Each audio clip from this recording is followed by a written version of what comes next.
Assalamualaikum warahmatullahi wabarakatuh. Terima kasih atas waktu yang diberikan. Yang saya hormati coach saya Bapak Zainul M. Pulungan STMBA dan juga Bapak penguji Bapak Adi Hidayat SMT dan juga mentor saya Bapak Amin Mustafa SPD MPD. Perkenalkan, nama saya Saiful Ulum. Saya peserta latsar dari Pemkab Kabupaten Pati dari unit kerja SMPN Negeri 2 Gunung Mungkal. Jabatan saya seorang guru bahasa Inggris. Untuk isu aktualisasi yang saya angkat adalah kurang optimalnya hasil belajar siswa dalam pelajaran bahasa Inggris. Untuk gagasan yang saya tawarkan, judulnya adalah optimalisasi hasil belajar bahasa Inggris siswa kelas 8 SMPN 2 Gunung Mungkal dengan menggunakan media Google Meet. Sebagai seorang ASN yang bertugas di sebuah sekolah yang memberikan layanan pendidikan kepada peserta didik, saya memiliki tugas sebagai seorang guru bahasa Inggris yang juga memiliki fungsi sebagaimana diatur dalam Permendikbud nomor 15 tahun 2018 tentang pemenuhan beban kerja guru, kepala sekolah, dan pengawas. Dalam Permendikbud tersebut disebutkan bahwa tugas seorang guru adalah merencanakan, menilai, mengevaluasi pembelajaran dan bimbingan, memberikan bimbingan dan pelatih, melakukan penelitian dan pengabdian, melaksanakan tugas tambahan, dan juga meningkatkan dan mengembangkan kualifikasi yang dimiliki. Selama bertugas sebagai seorang guru yang kebetulan berhadapan langsung dengan kondisi pandemi COVID-19 yang memang berlangsung cukup lama ini, membuat pembelajaran yang biasanya dilakukan secara tatap muka dituntut harus dilakukan secara online. Tentu saja, hal tersebut menimbulkan berbagai dampak dan konsekuensi, baik bagi sekolah, guru, maupun siswa. Kaitannya dengan identifikasi isu organisasi, ada 4 isu yang saya temukan, yang semuanya berhubungan dengan pelayanan publik. Isu tersebut antara lain yang pertama, kurang optimalnya hasil belajar bahasa Inggris siswa. Yang kedua, kurangnya penguasaan kosakata bahasa Inggris siswa. Isu yang ketiga, kurangnya motivasi. Dan yang keempat adalah kurangnya kedisiplinan siswa selama pembelajaran. Berikut ini beberapa bukti yang menguatkan isu-isu tersebut. Isu yang pertama, misalnya siswa memiliki capaian hasil belajar yang rendah. Dan yang kedua adalah penguasaan vocab siswa yang masih rendah. Dan juga yang ketiga, motivasi siswa, sehingga respon mereka dalam pembelajaran itu kurang. Dan yang terakhir adalah kedisiplinan mereka. Mereka jarang mengikuti pembelajaran. Ada 1-2 anak yang seperti itu. Keempat isu tersebut selanjutnya dianalisis menggunakan USG untuk mencari isu mana yang paling tepat, yang paling urgent, yang paling serius, dan nilai growth-nya paling tinggi. Nah, setelah dianalisis menggunakan USG, ditemukan satu isu dengan nilai paling tinggi atau dengan skor paling tinggi, yakni kurang optimalnya hasil belajar bahasa Inggris siswa selama pembelajaran jarak jauh. Kemudian isu terpilih tersebut dicari akar masalahnya dengan menggunakan fishbone analysis. Setelah dicari menggunakan fishbone, kurang optimalnya hasil belajar siswa dalam bahasa Inggris, diketahui ada 6 faktor penyebab. Yang pertama ada faktor man, method, material, measurement, mesin, dan juga environment. Faktor penyebab tersebut selanjutnya saya analisis dengan menggunakan gap analysis. Untuk faktor man, kondisi saat ini siswa mengalami kekurangan minat belajar dan juga guru kurang berinovasi dalam menggunakan media pembelajaran.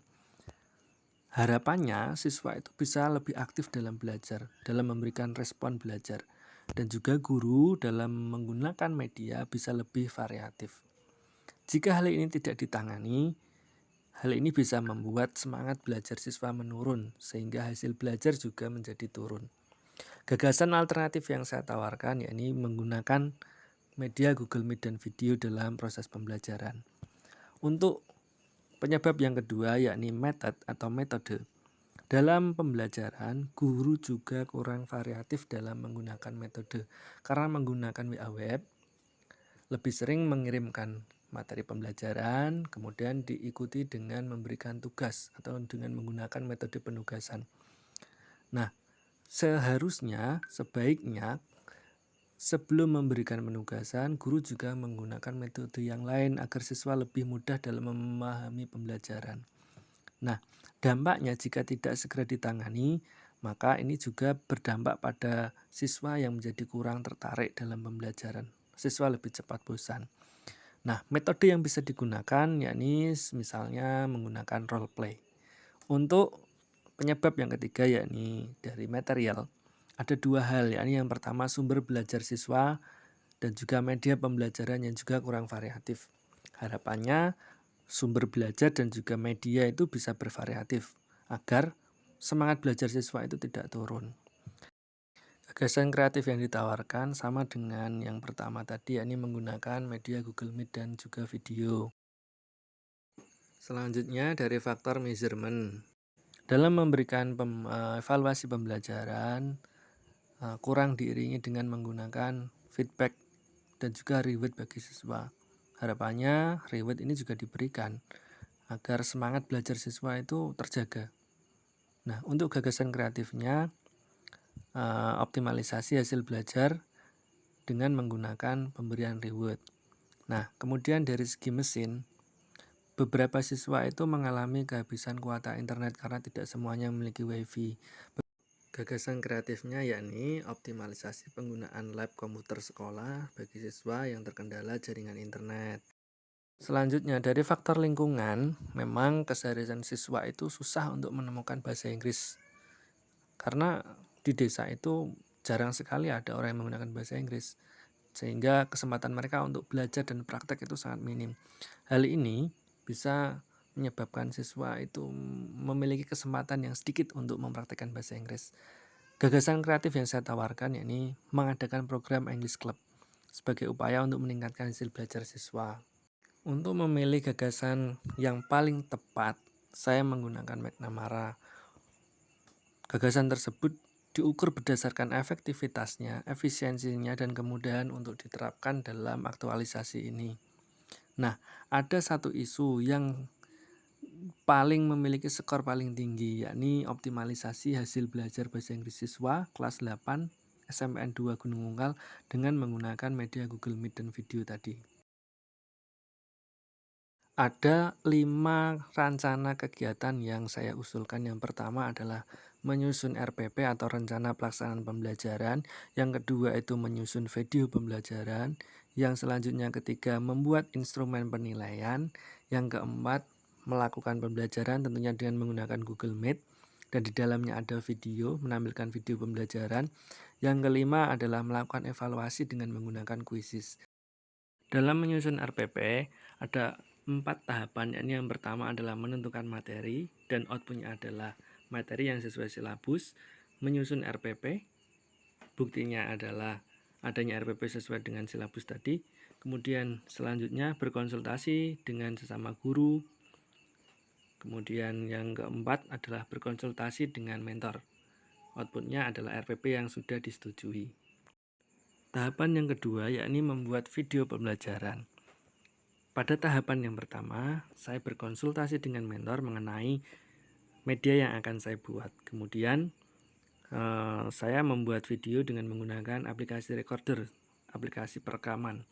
Selanjutnya, saya mengunggah video tersebut ke akun YouTube agar mudah diakses oleh siswa kapanpun siswa membutuhkan.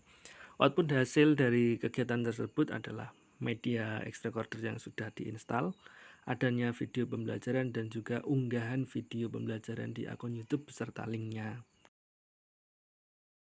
Tahapan yang ketiga adalah membuat atau menyusun instrumen. Tahapan yang pertama, saya membuatnya terlebih dahulu, kemudian berkonsultasi dengan mentor. Setelah disetujui, saya mengunggahnya ke dalam bentuk kuisis. Output hasilnya yang pertama adalah tersusunnya instrumen penilaian, kemudian instrumen hasil evaluasi dari mentor, dan yang terakhir adalah instrumen yang sudah diinput dalam aplikasi kuisis. Di tahapan yang keempat, yakni pembelajaran dengan menggunakan Google Meet, yang pertama diawali dengan langkah membagikan link kepada siswa melalui grup WA mereka, kemudian memeriksa kehadiran dan memberikan motivasi agar siswa itu siap untuk belajar. Kemudian yang ketiga adalah melakukan pembelajaran dengan menampilkan video yang sudah dibuat tadi, agar pembelajaran lebih menarik. Kemudian Di bagian akhir juga diberikan sebuah ice breaking agar siswa itu tetap semangat, memiliki motivasi untuk belajar. Outputnya adalah yang pertama adalah siswa menerima link dan join ke Google Meet. Kemudian yang kedua adalah siswa siap untuk belajar. Yang ketiga adalah adanya materi pembelajaran yang disampaikan. Dan yang keempat adalah siswa rileks dalam mengikuti pembelajaran. Tahapan yang terakhir adalah melakukan evaluasi dengan menggunakan quizzes. Tahapannya yang pertama adalah membagikan link, kemudian mendownload hasil evaluasinya dan memberikan hasil evaluasi kepada siswa dan juga memberikan umpan balik dan juga reward bagi siswa. Sebagai outputnya, siswa menerima link dan mengerjakan soal, kemudian ada unduhan dari hasil evaluasi tersebut dan juga adanya reward bagi siswa. Tahapan-tahapan kegiatan tadi, baik mulai dari menyusun RPP, membuat video, membuat instrumen, melakukan pembelajaran, dan juga melakukan evaluasi, semuanya berkaitan dengan nilai dasar ASN, yakni akuntabilitas, jelas, transparan, dan tanggung jawab, nasionalisme, musyawarah, tidak diskriminatif, etika publik, hormat, sopan, dan santun dengan saat berkonsultasi, komitmen mutu, ada kreativitas, ada inovatif, ada berorientasi mutu, efektif dan efisien, dan juga anti korupsi, yakni disiplin, kerja keras, dan tanggung jawab. Dan juga dalam kaitannya dengan peran ASN, saya juga melakukannya dengan benar, jujur, bertanggung jawab. Sedangkan kaitannya dengan pelayanan publik, saya berorientasi pada mutu, bertanggung jawab, efektif dan efisien. Dan kaitannya dengan world of government, saya juga melakukan koordinasi dengan guru sesama mata pelajaran dan juga mentor untuk memperoleh hasil yang maksimal. Bagi saya sebagai seorang guru, kegiatan ini merupakan bentuk dari menjalankan tugas dan fungsi guru untuk mendidik, membimbing, dan meningkatkan kompetensi.